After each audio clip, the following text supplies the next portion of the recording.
in this statement value of a is 10 and here value of a is 10 plus 1, it is equals 11. Data in data type, it can accept either negative as well as positive values, but it should be a whole numbers. There is no decimal point or it is not a decimal number. Normally we are using void data type where any function which does not return any value. To represent that, we are using void data type.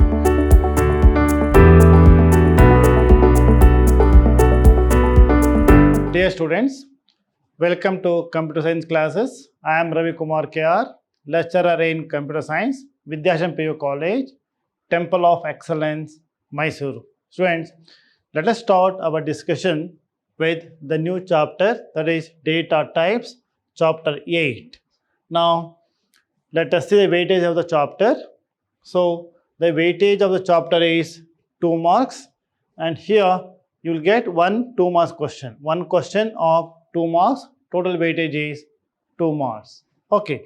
Now, in this chapter, we are going to cover the variables and as well as data types. These are the things to be covered in this session. Now, let us start with the definition of variables. Now, with respect to programming concepts, so what are variables? Variable is an object or an element and it is allowed to change during the execution of the program. And variable represents name of memory location. So, friends, see, suppose if we want to say, we know that we are going to store values in computer memory. And how do we identify it? So, we have to identify it with the name of the variables. So, variable is an object or an element and it is allowed to change during the program execution. So, definition is variable is the one which do change their values during program execution. Now, if I write a variable a equals 10. So, here a is a variable or it is an identifier. So, this represents the name of the memory location. So, here a equal to 10. So, what is the meaning of this? Means we are going to store the value of 10, value 10 and a variable a. So, this is a variable. So, what is the meaning of change during the program execution? Now, in this example, a equals 10. Now, if I write in the next statement, if I write a equals a plus 1. If I write a statement like this, now in this statement, value of a is 10 and here value of a is 10 plus 1, it is equals 11. So, here if we have a statement like this in a program, so the value of a, it changed from 10 to 11. So, this is the meaning of the value is going to change during program execution. So, right opposite of this is constant. That is what you have learned in our previous lesson. About constant, which do not change their values during program execution. But here variables are the one, it is going to change the value during program execution and it is the name given to memory locations. So, this is a variable. Now, let us move on to next. Here, next one is in a program, how do we declare a variable? This is because we are going to store values. We have learned different types of constant, different types of values. So, we have to store in a variable. How do we do that? So, here with respect to programming concept, you have to declare the variable. One is, look at the syntax of this. Syntax is data type space variable name semicolon.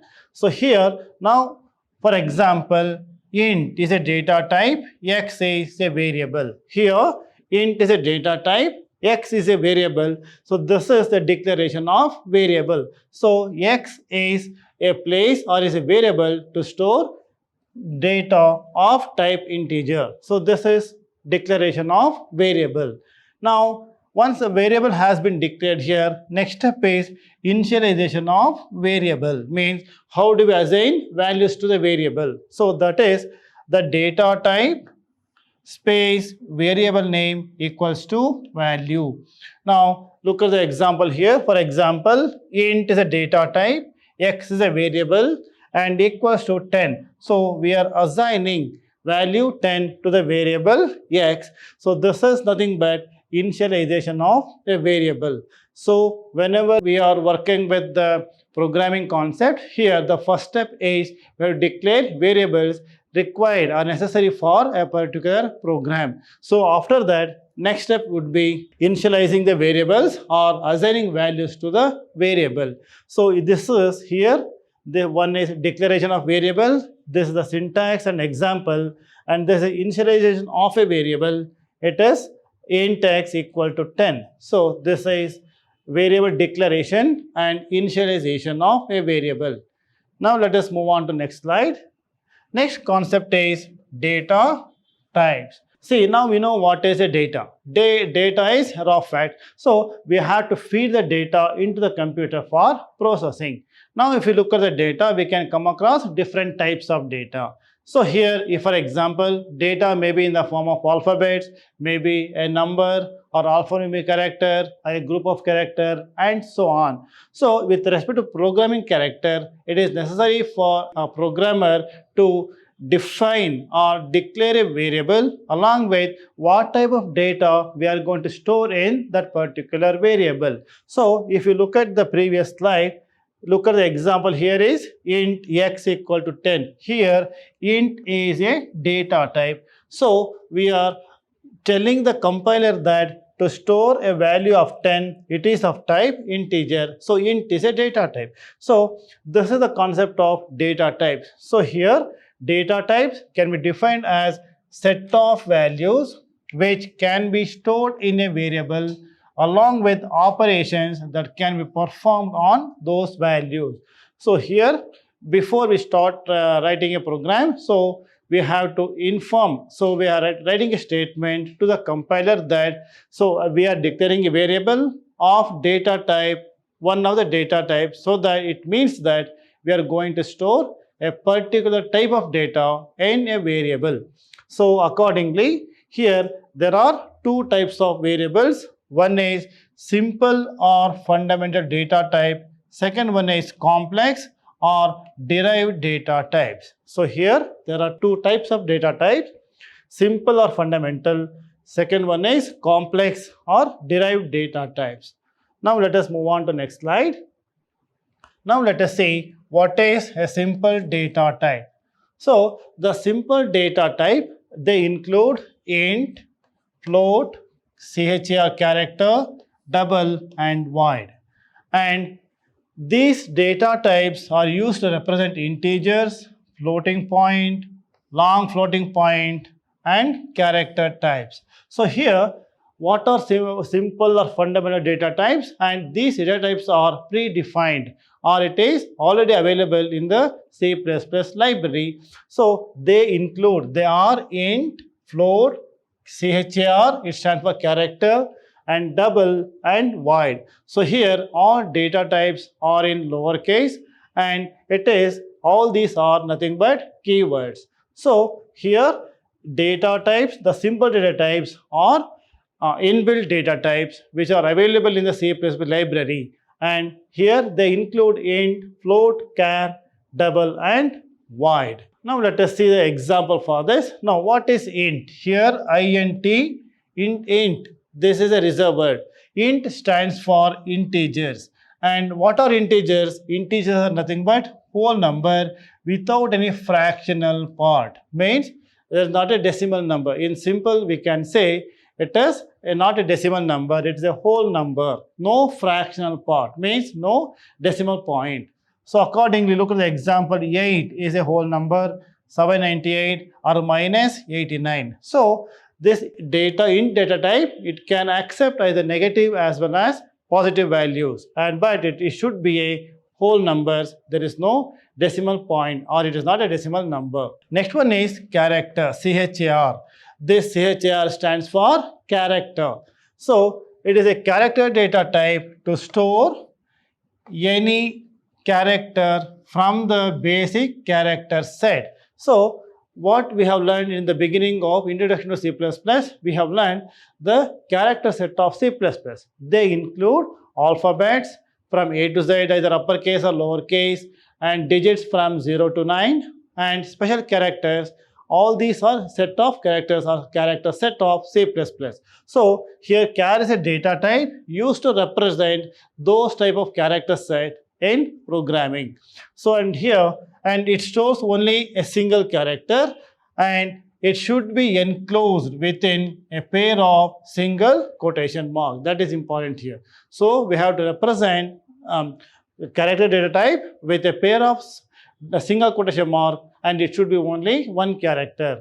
Look at the example now. Here x, example here, open the single quote, close the single quote, in between we have x. It is only one character. It is an example for character constant or character data type. Or we can write one more example, open single quote, and if I write a letter 3, close it, it is an example for a character constant to store a characters. And not only that, and I can also have an operators. Open the double quote, I can write plus here, close this. It is also an example of a character constant. So character is a data type used to store a single character within a pair of single quotation mark. So this is character data type. Next one is float data type.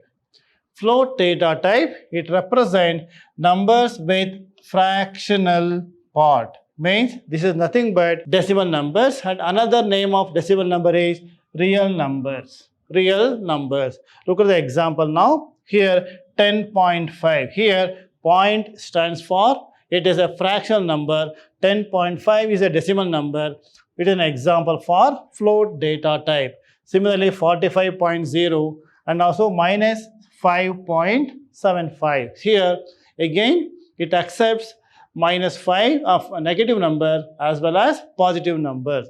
So this is a float data type. Another name is real numbers and used to represent in general decimal numbers. Now next one is double data type. So this is same as float but with the double precision, and they occupy 8 bytes of memory space, and the range of these numbers from minus 1.7e 0.308 to 1.7e 308. So double is a data type and it also used to represent decimal number, but the difference here is in general we can say the size of the double data type is more than the float data type. It means so we can store such a small number as well as very large number in double data type. So double data type is also used to represent fractional numbers, either negative or positive numbers. Next one is void. Void is a data type and it represents an empty set of values. Means generally void is a data type, means it returns null. So it used to return type of functions and they do not return a value. Normally, we are using void data type where any function which does not return any value. To represent that, we are using void data type. So these are all fundamental data types. Now let us move on to next slide. Next one is derived data types. Another type of data type is derived data type. So these data types are constructed using fundamental data types. So what is the definition of derived data types? These are another types of data types and these are constructed by using fundamental or simple data types. So the example are the arrays is one concept, functions, pointers and references. These are all nothing but derived data types. So this is derived data type. Now let us see the next one. Next one is user-defined data types. User-defined data types. Here, these data types are constructed using simple or fundamental data type, and it is same definition as we have seen in our previous slide. And some defined data, user-defined data types are structures, union, class, and enumerated. Please note that these examples are different here. Derived data types are different from user-defined data type. Actually, what is the meaning of user-defined data types? The meaning here is the user or the programmer can create his own data types by using those fundamental data types. So here includes structure, union, class, and enumerated. These are example for user-defined data type. Now let us see the definition of enumerated data type. An enumeration is a user-defined data type consisting of set of named constant called enumerators. And here, please understand now, enumeration is nothing but consisting of set of named constants, nothing but a group of values. Generally, what we can see in a fundamental data type, we use only one variable to store only one value or one element. But in enumerated data types, we can store number of values or group of values called enumerators. For example, here enum is a keyword to work with enumerated data type. So here that assigns a value 0, 1, 2 and so on automatically. So this is enumerated data type. Now let us see an example for this. Now look at the syntax here for enumerated data type. Here enum and here tag name, and here enum list are nothing but enumerators or group of values. So here for declaration of variable of type tag, look at the example now. Enum is a reserved word and this is a tag or variable name. This is nothing but a variable name.